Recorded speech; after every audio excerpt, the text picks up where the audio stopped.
이번 명절 기간 성도님들 어떻게 지내고 계십니까?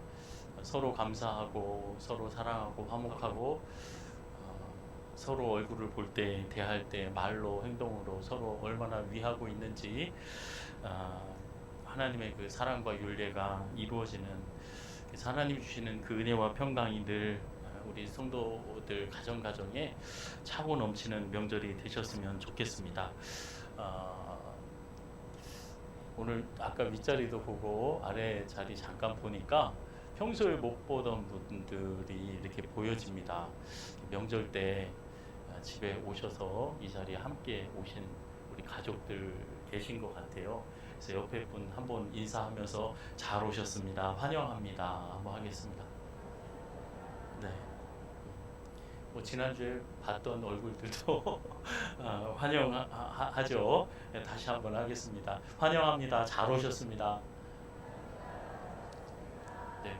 여러분 명절 기간 어떻게 보내시는지 모르겠는데 이번에 길죠. 화요일까지 됩니다. 그래서 오늘 권사님 말씀 들으니까 벌써 아들 며느리 왔다 간 자손들도 있고 아직도 계시는 분들도 있는 것 같습니다. 저는 명절 기간에 항저우 아시안 게임이 지속되고 있어서 이렇게 많이 봤습니다. 그래서 그 종목을 보면서 하나 이렇게 그냥 가족들이랑 어머니랑 이렇게 얘기하면서 예전에 금메달 따는 그 종목이 막 양정모 선수, 막 권투 선수, 막 레슬링 선수, 막 그런 유도 선수 이런 선수들이 금메달 따는 것이 아니라 요즘에는 수영에서 막 금메달을 6개 따고 막 체조, 막 펜싱 그런 데서 또 사격에서 금메달을 따고 그런 모습을 봤습니다. 예전이랑 좀 금메달 따는 종목이 달라지는구나. 아직 모르겠습니다. 권투, 뭐 레슬링 이런 걸 안 해서 그런지 격투기를 안 해서 그런지 이게 금메달 따는 종목들이 바뀌는 것 같다. 그래서 이제 수영하고 이제 체조하고 이런 모습들을 보면서 체조에서도 또 금메달을 따시더라고요. 그 모습을 보면서 한 가지 깨달은 것은 뭐 중요한 거 깨달은 게 아니고 그냥 이렇게 TV에 보면서 빠른 사람이 이기는구나. 손도 빠르고 그 물속에서 손도 발도 얼마나 빨라야 되는지 막 탁구 칠 때도 발도 빠르고 펜싱 할 때도 누가 조금만 더 빠르게 하는 사람. 그러니 누가 유리하겠어요? 어느 나라 사람? 뭐든지 빨리빨리 하는 우리가 유리하지 않겠어요? 뭐 작은 나라라도 메달 많이 따는 게 당연한 거죠. 남들보다 더 빨리 우리 학생들은 같은 시간 내에 남들보다 더 빨리 단어 외우고 공식 외우고 우리 어른들은 그냥 똑같은 시간에 열심히 일해서 남들보다 더 성과 많이 올리고 돈 많이 벌고 일도 더 많이 하고 동그란 트랙을 돌든지 똑바로 달리든지 턴하는 길이든지 물속에서 가든지 물 밖에서든지 하여튼간 빨리 움직이고 페달도 남들보다 빨리 돌려야지 경기에 이제 이기게 되는 거죠. 이번에 명절 때 명절 당일날 그 장례가 있었습니다. 그래서 우리 3부 찬양 때 우리 가면서 못 오셨죠? 그래서 그 당일날 이제 그 위로 예배 가려고 왔는데 두 목사님이 똑같이 오시면서 그 차가 막혀서 그 걱정했다고 그래요. 근데 왜냐하면 이 다대포 안에서 두 분이 같은 사고가 아니라 교통사고 때문에 차가 그 길이 막히더래요. 명절 때 교통사고가 났으니 그분들 그 명절이 어떻게 되겠어요? 그래서 우리 김승영 목사님은 자기가 목격한 그 얘기를 해주시더라고요. 버스가 너무 빨리 그냥 속도를 내서 회전하니까 작은 승용차가 깜짝 놀래가지고 브레이크를 밟는다는 것이 악셀레이터를 밟아가지고 앞차를 들이받았대요. 그러니까 버스도 위협 운전한 거고 이제 다 그런 거죠. 그 얘기를 들으면서 버스도 달리고 승용차도 달리고 우리 선수들도 달리고 집에서는 우리 어린 아이들도 우리 어른들도 바쁘게 달리는 거예요. 오늘 본문 말씀에 보면 14절에 보면 사도 바울이 그때 당시에 아시안 게임이 아니라 사도 바울이 본 게임은 올림픽이었어요. 고대 그리스의 그 선수들이 그 뛰는 모습을 보고 우리 신앙생활이랑 이렇게 비교해서 말씀을 전하는 거예요. 표대를 향하여서 위에서 부른 상을 위하여서 뭐 한다 그러죠? 달려간다. 달리는 거예요. 12절에 보니까 예수께서 잡힌 바 된 그것을 잡으려고 달려간다. 달리고 달리는 거예요.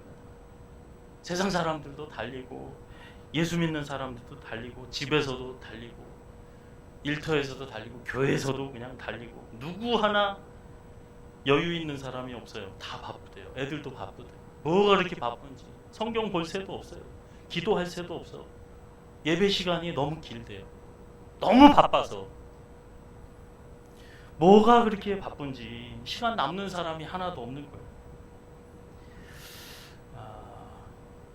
여러분 이 경주할 때 사도 바울이 그 경주하는 신앙의 모습으로 우리에게 권면의 말을 하고 있습니다. 오늘 우리가 읽은 1절 말씀에 보면 빌립보서의 마지막 부분이죠. 끝으로 이럽니다. 끝으로. 원래는 4장까지 되지만 이제 3장 부분 지금부터 끝이래요. 끝으로 내가 할 말이 있다. 뭐 하라고 그럽니까? 기뻐해라. 나의 형제들아, 끝으로 나의 형제들아, 주 안에서 기뻐해라. 어디에서 기뻐하라고요? 주 안에서 기뻐해라. 기뻐해라. 우리가 명절 때 사도 바울은 지금 감옥에 있거든요. 우리가 물속에 있든지 똑바로 트랙을 달리든지 마라톤을 하든지 50m 수영을 하든지 높이뛰기를 하든지 뭘 하든지 우리는 기뻐해야 된다. 왜 그러냐? 뒤에 이렇게 얘기를 해요. 내 형제들아 주 안에서 기뻐하라. 너희에게 같은 말을 쓰는 것이 내게는 수고로움이 없고 뒤에 한번 같이 읽어보겠습니다. 너희에게는 안전하니라.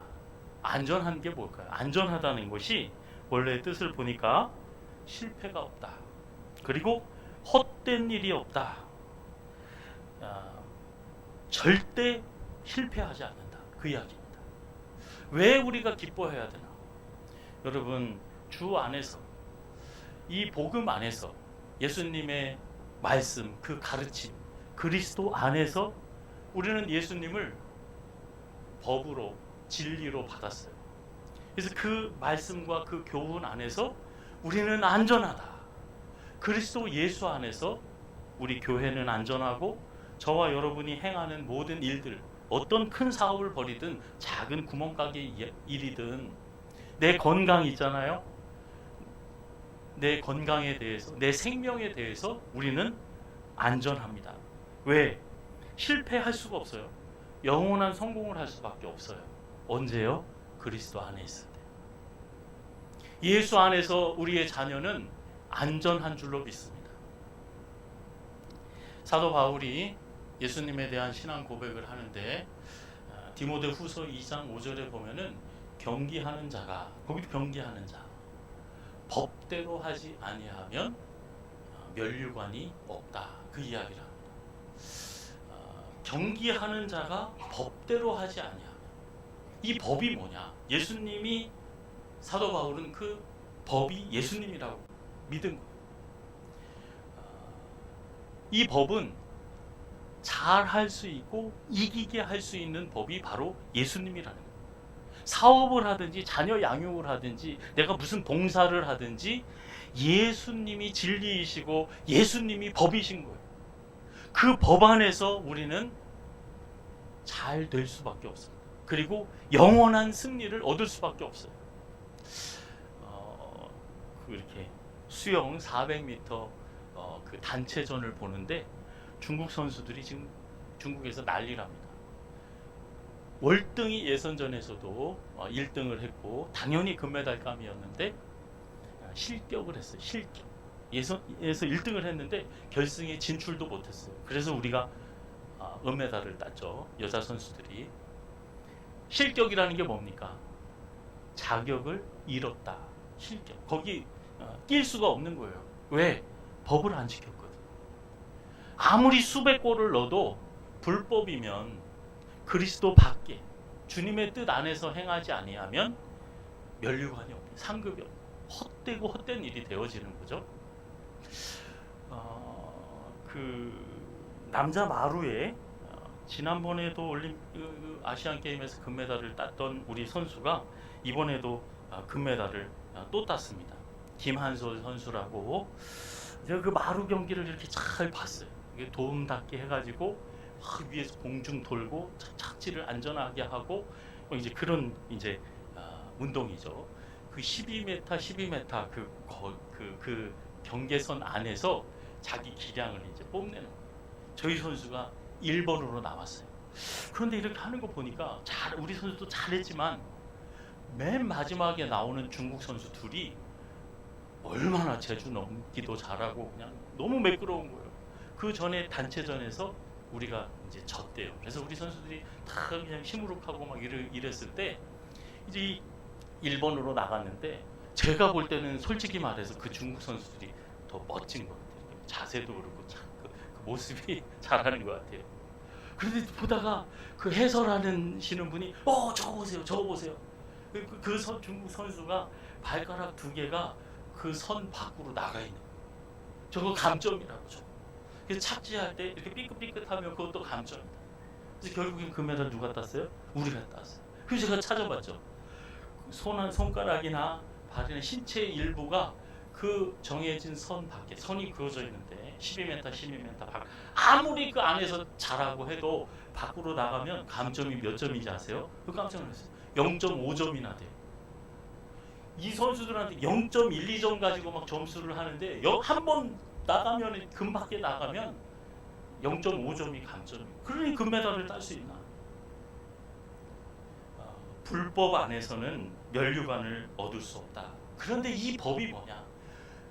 그 금 안에 예수 안에서 그 법이 예수님이라, 진리가 예수님이라. 사도 바울이 이야기를 합니다.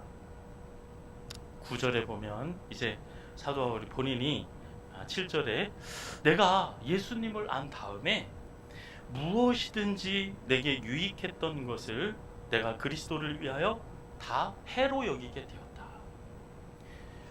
이게 무슨 얘기냐? 여러분 그 뒤에 이제 자기가 쭉 얘기를 해요. 또한 모든 것을 해로 여긴다. 모든 것을 나에게 유익한 게 아니라 해를 끼친다. 여러분 여기서 유익하다라는 그 단어는 그 경제에서 회계사들이 대차대조표 할 때 그 좌우 한편에는 이익, 한편에는 이제 손해, 그 부분을 이야기할 때 이익이 뭐냐? 나에게 이익. 내가 1,000원의 물건을 사서 10,000원에 팔았어요. 그러면 얼마 이익을 봤어요? 9,000원 이익을 봤잖아요. 나에게 실질적으로 이익이 되는, 나에게 어떻게 말하고 어떻게 행동을 해야 교회에서도 유익이 되고 또 자녀를 대하는 태도나 세상에 나가서 직장 생활하고 나갈 때 나한테 어떤 게 유익이 될까? 사도 바울이 과거에 나에게 유익하던 것을 이제는 그리스도 예수님을 만난 다음에 주 안에서 주님을 소유하고 살기 위해서 이것이 다 해가 되었다. 해로 여길 뿐인데 모든 것을 해로 여긴다. 모든 것을 해로 여긴다 이럽니다. 내 주 그리스도 예수 아는 지식이 가장 고상하기 때문에, 예수를 아는 지식이 가장 고상하기 때문에 그 외의 것들은 다 모든 것을 내가 버렸다. 해로 여긴다. 내가 그를 위하여 모든 것을 잃어버리고, 여기서 모든 것을 해로 여기고 모든 것을 잃어버리고 배설물로 여김은 내가 버리는 그 이유, 나한테는 쓸데없어, 저 가치 없는 일이야. 버리는 이유는 예수를 얻기 위해서. 그리고 내 마음이, 내 생각이, 내 생애가, 내 습관이, 내 기도와 내 말씀과 내 헌금과 내 모든 삶이, 내 모든 인간관계가 어디에서 발견되어지게 하기 위해서요? 그리스도 예수 안에서 발견되게 하기 위해서 나는 그 모든 것을 버린다. 그거 가치 없어. 그거 아무 소용없어. 세상 사람들은 지금도 그렇게 살아가는 거예요. 내가 이스라엘 지파, 뼈대 있는 집안, 베냐민 집안에서 바리새인이다. 모든 사람들이 존중하는, 야, 저 사람 경건해. 그래 막 칭찬하는 거예요. 나는 로마인이에요. 공부를 얼마나 많이 했냐? 그 당시에 최고의 학부 가말리엘의 그 제자예요. 바리새인 중에 바리새인. 그리고 난 지 8일 만에 할례를 받은 사람. 아주 경건한 집안에서, 그것도 사회적인 배경이 든든한 사람. 로마 황제를 위해서 뭔가 얼마나 큰 일을 했길래 그 로마 시민권을 얻게 된 가정이었어요. 그런데 이 모든 것들이 나에게는 배설물이 되었다. 나는 다 잊어버렸다 이야기를 합니다. 과거에 내가 유익하게 생각했던 것 예수님으로 말미암아 해로 여기게 되고, 그런데 우리 어떻습니까? 예수 만나고도 예수님 만나서 해로 여기는 게 뭐가 있으세요? 예전에 그렇게 욕심 부리던 거 더 욕심 부리지 않으세요? 기도 열심히 하면서 하나님 앞에 때를 쓰면서 바울이 버린 것들, 배설물로 똥으로 여긴 것들, 예수를 얻기 위해 나는 모든 걸 버렸다, 배설물로 여겼다, 악하게 여겼다, 나에게 유익이 아니라 나에게 해를 주는 거라. 제가 모시던 목사님과 또 어느 한 분 목사님을 개인적으로 아는데 그 두 분이 공통점이 있어요.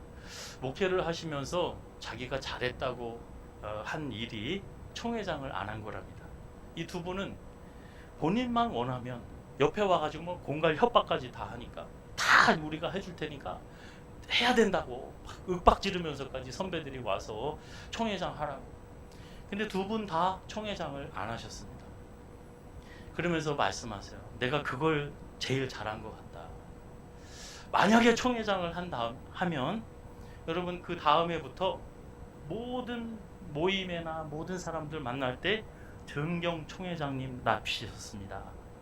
나 총회장이었는데, 나 왕년에 뭐였는데, 나 목사인데, 나 장로인데, 나 헌금 제일 많이 했는데, 우리 집안이 어떤 집안인데, 선교사 집안, 목사 집안, 3대째 뭐 어떻게 헌신한 집안인데. 사도 바울은 그 모든 것을 뭐로 여겼다고요? 똥으로 여겼다. 사도행전 8장 1절에 보면 스데반이 죽임 당함을 마땅히 여겼다. 야, 어떻게 사람을 모함해서 돌로 쳐 죽이면서 그 쳐 죽임 당하는 모습을 보고, 야, 저건 마땅한 일이다. 당연해. 하나 양심 가책도 없이 불쌍하고 긍휼히 여기는 마음 없이 사도 바울이 옛날에 그랬다는 거예요. 사도행전 22장 4절에 보면 내가 이 돌을 박해하여 사람 죽이기까지 하고 남녀를 결박하여 옥에 넘겼다. 교회를 잔멸한 사람이다. 교회를 잔멸했다. 여기서 교회는 건물입니까? 교회 때려 부시면서 사도 바울이 다녔습니까? 사람이죠, 사람. 사람 잡아 죽이려고 다녔던 사람이에요. 잔멸하려고 했던 사람. 그 죽어나가는 것을 당연하게 여겼던 사람. 큰 일을 벌이는 사람. 하나님의 영광을 위해서 자기가 옳다고 생각하는 일에 앞장서서 인간 백정을 했다. 본인이 얘기한 것처럼 죄인 괴수. 나는 사람이 할 짓을 아니라 짐승이 하는 짓을 했어. 그것도 우두머리로. 여러분, 사도 바울이 그냥 과거의 삶을, 예수님을 알지 못하고 옛날에 그 육적인 것들 자랑하던 삶을 그냥 대충 후회하는 삶이 않았을 겁니다. 사도 바울이 사람을 잡아 죽일 때 어떤 말을 했을 것 같아요? 어떤 표정으로, 어떤 마음과 어떤 생각으로 사람을 잡아 죽였을 것 같습니까? 사도 바울은 그때의 그 마음, 그때 내 입에 담았던 그 말, 그 모든 것이, 그때는 내가 잘하는 줄 알았어요. 하나님을 위해서 큰 열심을 가지고 대제사장한테 외국에까지 나가가지고 그 법 집행할 수 있는 권한을 위임받아가지고 출장비 돈 많이 들어가는 거 아니겠습니까? 많은 사람들이 야, 저 사람 열심히 대단하네. 그 사도 바울이 획가닥 하니까 그 유대인들이 얼마나 배신감을 느꼈는지, 내가 저놈을 잡아 죽이지 않고서는 내가 먹지도 마시지도 않겠다 하고 그 암살단이 세워질 정도로 그렇게 사도 바울은 남보다 특심이 없고 열심히 했던 사람이에요. 그때 그 자신의 모습을 사도 바울은 몸서리치는 거예요. 소름 끼치도록 내가 그때는 나에게 유익한 줄 알았는데 그게 다 똥이었구나. 나를 죽이는 악이었었구나. 뼈에 사무치는 회개가 있었던 겁니다. 내 옛사람은 죽고 이제 그리스도 예수 안에서 내가 새로운 삶을 산다. 2절에 보면 삼가해라, 삼가해라, 삼가하라 그럽니다. 뭘 삼가하느냐? 개들을 삼가해라. 그리고 행악하는 자들을 삼가해라. 손할례당을 삼가해라. 그 얘기는 4절에 보면 무슨 얘기인지 알 수 있어요. 성령으로 봉사하고 너희가 예수 그리스도 안에서 자랑하고 자신의 육체를 신뢰하지 마라 이렇게 얘기해요. 자신의 육체를 신뢰하는, 자신의 육체의 본성을 자랑하는. 여기서 말하는 그 육체의 저급한 본성은 뭘 의미하느냐? 내가 태어난 배경, 내 집안이 어떻고 내 재능이 말재주하고 계산하는 능력이 빠르고 언어의 능력이 탁월하고 내 인맥, 세상의 지식, 세상에서 여기저기서 보고 들은 가치관들, 세상에서 보고 들은 경험들, 자신의 도덕성, 내가 남들보다는 마음가짐이 바르지. 여러분, 자신의 의지, 이것이 육체를 신뢰하는 거라. 어디에 믿을 것이 없어서 우리의 의지를 믿고 내가 귀로 듣고 본 것을 그것을 의지하느냐? 육체를 신뢰하는 것이 아니라 저와 여러분은 뭘 신뢰해야 된다고요? 하나님을 신뢰하고 예수님의 말씀을 신뢰하고 주 안에서 살아가는. 만약에 육체의 삶을, 육체를 신뢰하고 살면 거꾸로 얘기하면 그거예요. 사람 같은 삶이 아니라 짐승 같은 삶을 살게 되어진다는 거예요. 악을 행하며 살게 되어진다는 거예요. 본인이 하는 짓을 모르는 거예요. 내가 얼마나 큰 죄를 짓고 있는지 잘하는 줄 알고. 왜? 내가 과거에 그랬으니까. 사도 바울이 짐승과 같은 짓을 했으니까, 악을 행하고 살았으니까, 가식을 떨고 살았으니까, 난지 8일 만에 할례받은 거. 언제 육체에 할례받으라고 하나님께서 육체에 할례가 마음에 할례받은 사람들. 이 모든 것을 내가 잊어버렸다. 그리고 배설물로 여기게 되었다. 미국의 그 첫 개신교 선교사가 아도니람 저드슨이라는 사람이 버마, 옛날 버마, 지금은 미얀마죠. 미얀마에 선교사로 파송됐어요. 미국의 1호 선교사입니다. 버마에 가서 37년 사역을 했습니다. 25살 때 가서 이제 62세에 미국으로 돌아오다가 배에서 이제 사망합니다. 그러니까 살아서 못 돌아와요. 그 배에서 장례를 치릅니다. 이분이 7년 동안 처음에 사역을 하는데 전도를 하나도 못하는 거예요. 세례자가 하나도 없어요.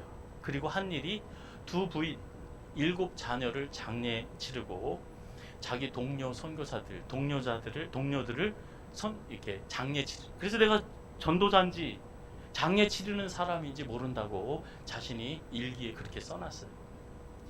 그리고 그때 당시에 정부에서 핍박이 있었고 정글에서 많은 어려움들이 있었습니다. 그 자녀들이 풍토병으로 그렇게 죽어 나갔어요. 그런데 23년 만에 이분이 그 미얀마의 신구약 성경을 전체를 번역해냅니다. 그래서 지금도 이 선교사님이 번역한 성경책을 가지고 성경을 보고 예배를 드린다고 해요. 이분이 어렸을 때 신동이었어요. 12살 때, 지금 초등학교 한 4, 5학년 정도 되겠죠. 이 학생이 우리로 치면 5살 때 어린아이가 천자문을 띄고 막 명심보감을 외운다는 그런 이야기랑 비슷할 거예요. 12살 때 요한계시록을 헬라어로, 원어로 가르쳤답니다. 초등학생이 언어에 탁월해서 대학교도 짧은 시간에 조기 졸업을 했어요. 20대 때 승승장구했죠. 너무 똑똑해서 하나님보다 자기가 더 똑똑한 줄 알았어요. 그래서 하나님을 부인하고 같이 룸메이트였던 사람이, 그런데 우연히 한 호텔에서 같은 그 무신론자가 된 그 대학교 때 룸메이트였던 그 친구가 아주 비참하고 처참하게 죽어가는 모습을 보게 됩니다. 그리고 그걸 나중에 죽은 다음에 아침에 그 호텔 지배인을 통해서 그 사람이 과거에 내 룸메이트였다는 것을 알게 돼요. 그리고 돌아오는 길에 하나님 앞에 무릎 꿇고 회개합니다. 그리고 선교의 길을 떠나는 거예요. 미얀마에 가서 37년 사역을 할 동안에 미국 고향에 몇 번 왔을까요? 우리 목사님들처럼 7년에 한 번 안식월로 가지 않고 37년 동안 한 번 고향에 왔대요. 그러니 그때 당시에는 유럽이 막 윌리엄 캐리가 어떻고 뭐 누가 어떻고 다 주도하던, 선교를 영국이 주도하던 시대인데 미국에 이렇게 유명한 훌륭한 선교사가 나온 거예요. 그러니 미국에 이 선교사님이 한 번 딱 오니까 큰 교회들 뭐 이 학회다 저 학회다 여기저기 모임에서 막 다 초청하는 거예요. 그러면 항상 이 선교사님은 첫째 날, 둘째 날, 셋째 날 맨날 하는 이야기가 하나밖에 없는 거예요. 예수님 얘기밖에 안 하는 거예요. 그래서 처음에는 이 모든 성도들이, 군중들이 우리 선교사님 정말 훌륭하시다. 자기 자랑하는 게 아니라 역시 예수님만 말씀하시고 예수님만 가르치시는구나. 그런데 그것도 정도껏 해야지. 끝날 날이 되었는데 또 예수님 얘기할 것 같아. 그래서 그 모신 목사님이, 담임 목사님이 부탁을 했대요. 선교사님, 이번에는 우리는 예수님 얘기 맨날 듣습니다. 그리고 우리 너무 친숙해요. 그러니까 우리가 흥미 있는 거, 그리고 우리에게 막 감동적인 거, 그리고 정말 우리도 헌신할 수 있는 그런, 선교사님이 정글에서 막 갇혀서 고민 2년 넘게 막 감옥 생활하고 막 자녀들 죽어나가고 막 회개하고, 회개한 사람이 막 헌신해가지고 막 교회가 부흥하고 막 그런 얘기, 막 성경 번역할 때 그 에피소드가 얼마나 많아요. 우리가 듣도 보도 못한 거, 뭐 멋진 거, 훌륭한 거, 뭐 근사한 거, 그런 거 얘기를 해주셔야죠. 우리는 그걸 기대하고 있어요. 선교사님한테 그랬더니 이분이 한다는 소리가, 나에게는 예수님이 우리 가운데 오신 것과 그 예수님에게 갚아야 될 우리의 의무 외에는 내게 관심이 있고 흥미 있는 것 아무것도 없습니다. 많은 선교사님들이 동서남북 지구 끝에서 이렇게 잘하고 저렇게 잘하고 이거 잘났고 저거 잘났고, 그 모든 것보다 나는 예수님밖에 할 이야기가 없다. 성도 여러분, 저와 여러분이 이웃 가운데 부부지간에도 마찬가지입니다. 자녀와에도 마찬가지예요. 무슨 얘기를 서로 나누어야 행복한 부자간의 관계가 되어지고 부부 관계가 되어지고 이웃 관계가 되어질 수 있을까요? 예수밖에 없습니다. 내가 할 수 있는 가장 아름답고 복된 일, 성도가 가족과 세상에 해줄 수 있는 가장 멋진 이야기, 예수 이야기. 예수님께서 하늘 보좌를 버리시고 나 같은 죄인 살리시기 위해 이 땅 가운데 오셔서 생명을 내어주신 그 이야기. 그러면 그 예수님 앞에 나는 어떻게 살아야 되는지, 하나님의 사랑 이야기를 전하는 삶. 제가 지난 주 중에 참 가슴 아픈 그 신문 기사를 봤습니다. 어느 60대 아들이 80대 아버지를 집에서 살해했습니다. 존속 살해죠. 진짜 친아버지를. 이유는 폭언이었어요. 폭언.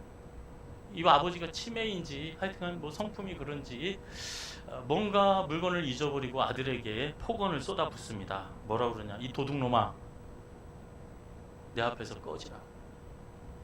그때 이 아들이 화를 참지 못하고 아버지를 죽였습니다. 그리고 징역을 조금 살게 됐더라고요. 판정이. 왜 이 살인인데, 그것도 아버지를 죽였는데 왜 이 정도밖에 판결이 안 되지? 그럼 10년도 안 돼요. 7년이래요. 그 이유를 설명해 주는 거예요. 이 아버지가 어떤 사람이냐? 과거에 친엄마를 살해하고 감옥에 갔던 아버지. 출소하고 나서 형제들 그 누구도 돌아보지 않아요. 이 아들이 결혼도 하지 않고 30년 동안 이 아버지를 모셨어요.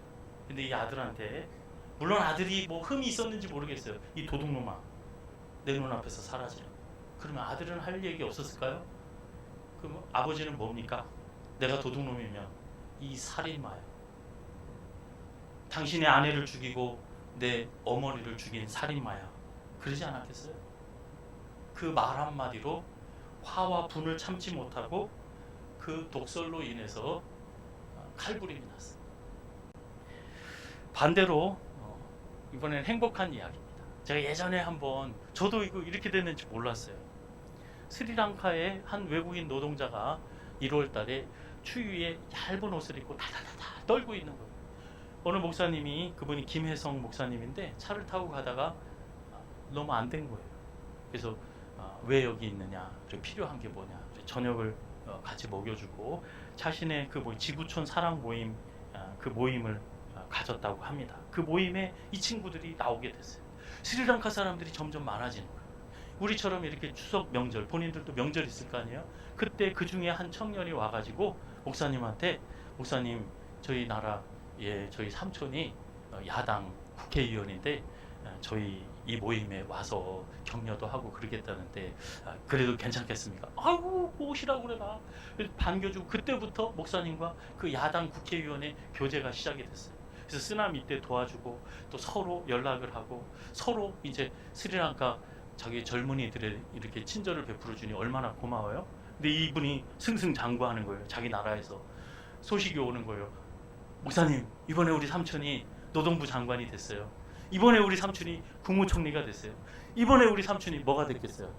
대통령이 되는 거예요. 대통령. 그래서 여러분, 우리나라에 원래 그 희귀 동물들은 사고 팔 수 없답니다. 근데 우리는 코끼리를 못 보게 됐대요. 다 나이가 많고 죽게 돼가지고. 그래서 그 스리랑카에 있는 그 나라는 또 코끼리를 신성시해가지고 아주 귀하게 모시는 거예요. 그런데 내가 대통령이 돼서 이 목사님한테 제안을 한 거예요. 내가 뭐 해줄까? 그러니까 그 소식을 듣고 코끼리 한 마리 줄게, 그리고 희귀동물 줄게. 그러니까 주는 건 괜찮은 거예요. 사고 파는 게 아니니까. 그래서 이 목사님이 생각을 하고 한 마리 말고 암수 2마리 달라고. 그래야 나중에 아기를 낳지 않겠냐. 저는 그 아기 낳는 줄 몰랐어요. 그 아기 이름이 희망이랍니다. 2016년에 이 희망이가 나온 거예요. 근데 그 기간이 언제냐? 6년이나 기다렸다가 나오게 되어지는데, 처음에 이 코끼리가 올 때 이야기입니다. 코끼리가 활개를 칠 수 없잖아요. 비행기 넣어서 오는데 5분 동안 가둬놓고 30분 동안 가둬놓고 1시간 동안 가둬놓고 이 과정을 6개월 동안 했대요.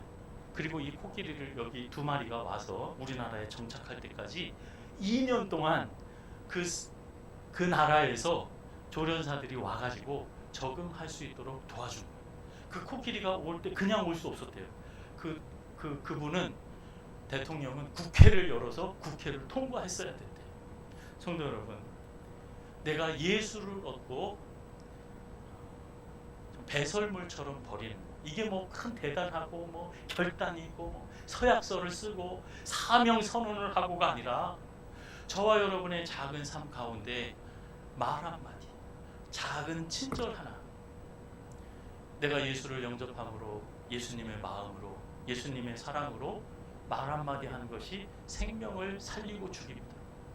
나라와 나라의 일이 생겨요.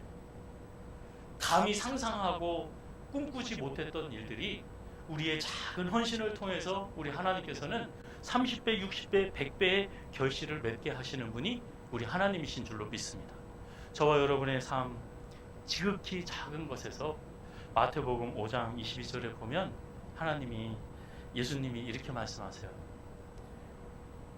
천국에 참여하지 못하는 실격자들, 자격이 없는 사람들, 지옥불에 떨어져야 될 사람들에 대해서 내 형제를 미련한 자라 하는 자는 지옥불을 면하지 못할 것이다.